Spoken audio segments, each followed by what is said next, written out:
আজকে আমরা করব ক্লাস 9-এর ভূগোল বই। দেখো এই ভূগোল বইটি যেটা প্রান্তিক পাবলিকেশনের বসু ও মৌলিক, তোমাদের মধ্যে যারা এই বইটি পড়ো, এই বইয়ের লাস্টের অনুশীলনীর সমাধান আমরা এই ভিডিওতে করব। দেখো লাস্টের অনুশীলনী নবম অধ্যায় মানচিত্র ও স্কেল।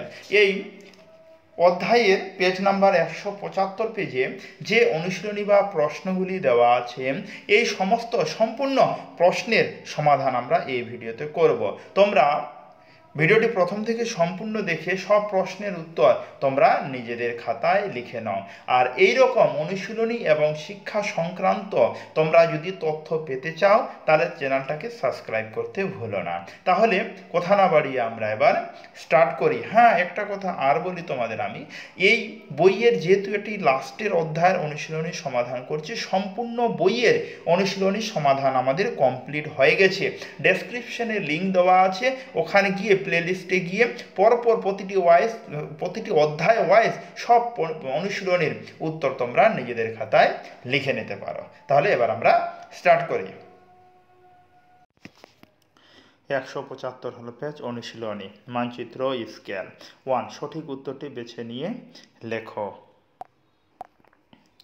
1 নম্বর প্রশ্ন, প্রধানত 3টি 4টি গ, এটা উত্তর হবে অপশন গ 5টি পদ্ধতিতে মানচিত্র আঁকা হয়। নাম্বার 2, মানচিত্রে প্রধানত ড্যাশ 3 না 4, উত্তর হবে 4 প্রকারে স্কেল দেখানো হয়। উত্তর কত বললাম? 4। তোমরা 3 করবে না, 4 হবে, 4-এ রুলের দাগ দেওয়া আছে। নাম্বার 3, মানচিত্রের একক 1 সেন্টিমিটারে যদি ভূপৃষ্ঠে 100 সেন্টিমিটার হয় তবে তার মাপনই হবে। এটার উত্তর হবে অপশন খ 1:100। তারপরে নাম্বার 4, মাপনের বিভিন্নতা অনুসারে মানচিত্রকে ড্যাশ, উত্তর হবে খ 4টি ভাগে ভাগ করা হয়। নাম্বার 5, উদ্দেশ্য ও বিষয়বস্তু অনুসারে মানচিত্রকে প্রধানত, উত্তর হবে ঘ 16টি ভাগে ভাগ করা হয়। নাম্বার 6, স্কেলকে, এটার উত্তর হবে অপশন খ 3টি ভাগে ভাগ করা যেতে পারে। কত বললাম? 6-এর উত্তর হবে খ 3টি ভাগে ভাগ করা যেতে পারে।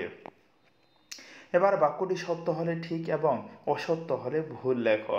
এখানে হলো ঠিক ভুল 1 থেকে মোট 12টি। এই 12টি প্রশ্নের উত্তর আমরা এখন পরপর করব। তাহলে নাম্বার 1, মানচিত্রের কাঠামো তৈরি হয় স্কেল অনুসারে, এটি ঠিক। নাম্বার 2, মাত্র একটি পদ্ধতিতে ভূপৃষ্ঠের মানচিত্র প্রস্তুত করা হয়, ভুল। নাম্বার 3, কৃত্রিম উপগ্রহ থেকে দেওয়া দূর সংবেদী প্রতিরূপ থেকেও মানচিত্র তৈরি হয়, ঠিক। নাম্বার 4, মানচিত্র বড় স্কেলের এবং ছোট স্কেলের হতে পারে, ঠিক। নাম্বার 5, মানচিত্রের প্রধানত দুইভাবে স্কেল দেখানো হয়, ভুল। নাম্বার 6, মানচিত্রে 1 সেন্টিমিটার যদি ভূপৃষ্ঠে 100 সেন্টিমিটার হয় তবে তার মাপনই হয় এত, এটার উত্তর হবে ভুল। নাম্বার 7, মাপনের বিভিন্নতা অনুযায়ী মানচিত্রকে 5টি ভাগে ভাগ করা হয়, ভুল। নাম্বার 8, স্কেল 3টি পদ্ধতিতে আঁকা হয়, এটির উত্তর হবে ঠিক। তারপরে নাম্বার কত? এবার নাম্বার 10, ভারতে জরিপ বিভাগ ব্রিটিশ মডেল অনুসরণ করে মাপনী ব্যবহার করে ট্রপোগ্রাফিক্যাল মানচিত্র তৈরি হয়, এটা হবে ঠিক। তারপরে নাম্বার 11, জনগণনা সংক্রান্ত মানচিত্র গুচ্ছ প্রতি 10 বছর অন্তর জনগণনার পর প্রকাশিত হয়, ঠিক। নাম্বার 12, মানচিত্র হলো ভূগোল চর্চার গুরুত্বপূর্ণ হাতিয়ার, ঠিক। তাহলে তোমরা দেখলে যে সত্য মিথ্যা 12টি করলাম। এবার আমরা শূন্য স্থান করব 3-এর, যে মানচিত্রে সাধারণত এই শূন্য স্থান, এখানে 1 থেকে মোট কয়টি শূন্য স্থান আছে? 4টি। এই 4টি শূন্য স্থান এখন পরপর করব। নাম্বার 1, মানচিত্রে সাধারণত ড্যাশ ভাবে স্কেল দেখানো হয়, উত্তর হবে 3। Number 2, dash Bengal in maps নামে একটি আটলাস প্রকাশ করেন, অ্যান্সার কবে? রিচার্ড বার্নিকট। নাম্বার 3, ড্যাশ সমান সমান মানচিত্রে দুটি স্থানের দূরত্ব ভাগ ভূপৃষ্ঠে ওই স্থান দুটির প্রকৃত দূরত্ব, স্কেল। তারপরে নাম্বার 4, ড্যাশ কর্পোরেশনের পৌর ওয়ার্ডের মানচিত্র বড় স্কেল অনুসারে তৈরি। অ্যান্সার হবে কলকাতা। এবার আমরা শূন্যস্থান করলাম। এবার হলো স্তম্ভ মেলা, বাম দিক আর ডান দিক। তাহলে হলো কি নাম্বার 1 সাংস্কৃতিক, এটার উত্তর হবে নাম্বার 4 কেমন ভূমিরূপ। তারপরে নাম্বার 2 স্কেলের দৈর্ঘ্য, এটি উত্তর হবে 4 থেকে 6 ইঞ্চি।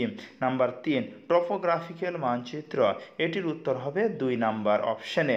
নাম্বার 4 ভূতাত্ত্বিক, এটি হবে 1 নাম্বার ভূ অভ্যন্তরের শিলার স্তর বিন্যাস। এবার 2-1 কোথায় হলো উত্তর দাও। প্রতিটি প্রশ্নের মান হলো 1 মার্কের। এখানে মোট 5টি প্রশ্ন আছে, এই 5টি প্রশ্নের উত্তর করব, তারপরে 2 মার্কের এই প্রশ্নগুলির উত্তর করব। তাহলে 1 মার্কে ছিল প্রথম প্রশ্ন, মানচিত্র কাকে বলে। উত্তর ভূমির ক্ষুদ্রায়িত চিত্রকেই এক কথায় মানচিত্র বলে। নাম্বার 2 স্কেল কাকে বলে। মানচিত্রে মাপ ও ভূপৃষ্ঠের অনুপাতই হলো স্কেল। নাম্বার 3 সাংস্কৃতিক মানচিত্র কাকে বলে। জনজীবন ও সংস্কৃতি নির্ভর মানচিত্রকে বলা হয় সাংস্কৃতিক মানচিত্র। এবার নাম্বার 4 রাজনৈতিক মানচিত্র কাকে বলে। দেশের সীমা, রাজ্য, জেলা দেখানো মানচিত্রকে রাজনৈতিক মানচিত্র বলে। নাম্বার 6 আবহাওয়া মানচিত্র কাকে বলে। বৃষ্টি, তাপমাত্রা, বায়ুপ্রবাহ ইত্যাদি তথ্যযুক্ত মানচিত্রকে আবহাওয়া মানচিত্র বলে। এবার আমরা 2 মার্কের যে প্রশ্নগুলি দেওয়া ছিল ওই প্রশ্নগুলির উত্তর আমরা এবার করব।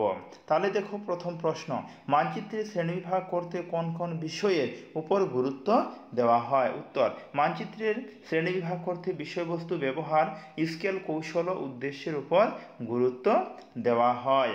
নাম্বার 2 পরিবহন ও যোগাযোগ মানচিত্র কাকে বলে। যে মানচিত্রে সড়কপথ, রেলপথ, জলপথ ও বিমানপথের অবস্থান দেখানো হয় তাকে পরিবহন ও যোগাযোগ মানচিত্র। নাম্বার 3 ল্যান্ডমার্ক কি। ল্যান্ডমার্ক হলো গুরুত্বপূর্ণ সহজে শনাক্তযোগ্য স্থান যা দিক নির্দেশক হিসাবে কাজ করে।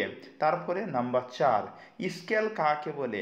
মানচিত্রে প্রদর্শিত দূরত্ব, প্রকৃত দূরত্বের অনুপাতকে স্কেল বলে। নাম্বার 5 রৈখিক স্কেল কাকে বলে। যে স্কেলে সরল রেখার মাধ্যমে মানচিত্রের দূরত্ব বোঝানো হয় তাকে রৈখিক স্কেল বলে। নাম্বার 6 ক্যাডাস্ট্রাল ম্যাপ কি। যে মানচিত্রে জমির দাগ নম্বর, মালিকানা ও সীমানা বিস্তারিতভাবে দেখানো হয় তাকে ক্যাডাস্ট্রাল ম্যাপ বলে। নাম্বার 7 দেয়াল মানচিত্র কি। শ্রেণীকক্ষে ব্যবহারের জন্য বড় আকারে ছাপানো শিক্ষামূলক মানচিত্রকে দেয়াল মানচিত্র বলা হয়।